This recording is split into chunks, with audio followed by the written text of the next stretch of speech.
जैसा आप जानते हैं कि प्रधानमंत्री जी ने कल राष्ट्र को संबोधन किया, बहुत निराश किया। बातें बहुत अच्छी कही उन्होंने, कुछ वादे भी किए हैं फ्यूचर के लिए कि फ्यूचर में क्या पॉलिसी रहेगी देश की, आतंकवाद को लेके भी, एटॉमिक एनर्जी को या एटॉमिक बम को लेके भी, सब बातें उन्होंने कही, अच्छी बात है। पर जो पूरा देश इंतज़ार कर रहा था कि जो अचानक सीज फायर हुआ, उसको देश पूरा समझ नहीं पा रहा है, कोई नहीं समझ पा रहे हैं। ऐसा कभी होता नहीं है कि वो भी गुप्त तरीके से सीक्रेट रख के कैसे हो सकता है। पब्लिक डोमेन में बात आती है कि हम चर्चा कर रहे हैं युद्ध कैसे रुके। हम भी नहीं चाहते युद्ध करना, क्योंकि सबसे अच्छा काम सेना ने ये किया, जिनको हम सब सलाम करते हैं।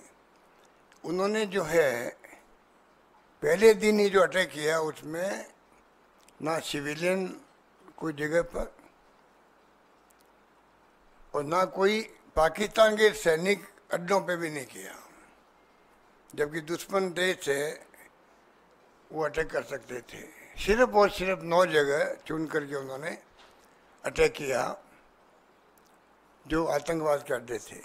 तो पूरी दुनिया में इसकी तारीफ हुई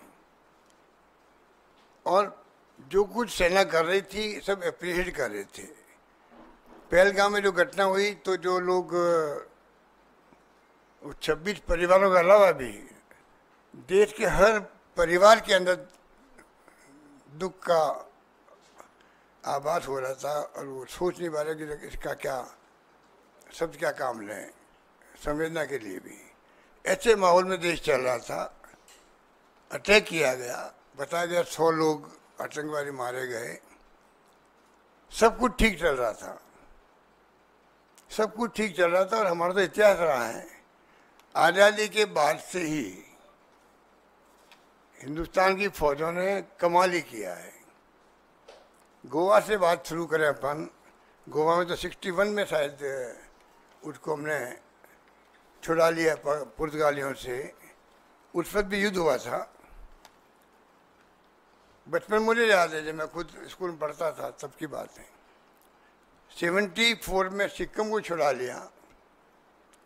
अमेरिका का दबाव हिंदुस्तान पे हर वक्त रहा है, चाहे गोवा हो चाहे वो सिक्किम हो। उसके बाद बांग्लादेश का तो 71 का आपको मालूम ही है। बांग्लादेश की घटना को भी हमने उसको, और जो पॉलिसी एनडीए गवर्नमेंट की दबा के रखने की इतिहास को,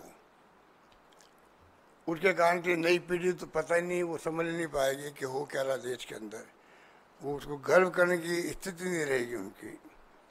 किस प्रकार 2 टुकड़े कर दिए पाकिस्तान के, 93,000 सैनिकों को, कर्नल जनरल सबको सरेंडर करवा दिया। वो वक्त भी देखा हम लोगों ने। मैं खुद बचपन में गया था 71 के बाद के वक्त में, शरणार्थी शिविर लगे हुए थे वहाँ पर। 1 करोड़ लोग आ गए थे इंडिया के अंदर।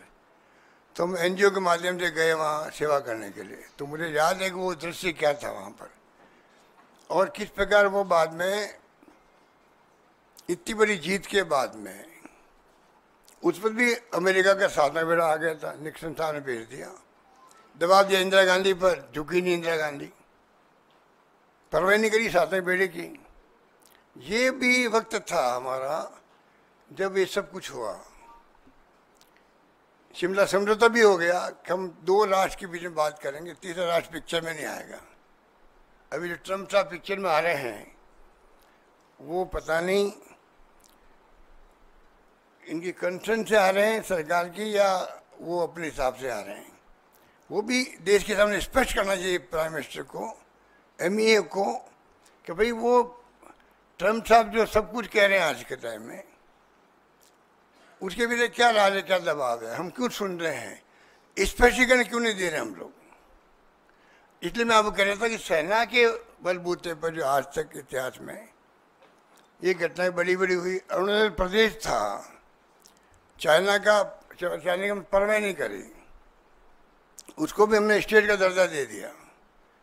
65 का वार था, हमने देखा हमारे खुद के शहर में 500 बम गिर गए थे। तो बचपन से देखता रहे 65 के बाद सेना ने जम के लड़ा, लाल बहादुर शास्त्री जी थे उस वक्त में। फिर आपको मालूम है कि किस प्रकार उस पर कुछ लोगों ने विरोध किया उनका।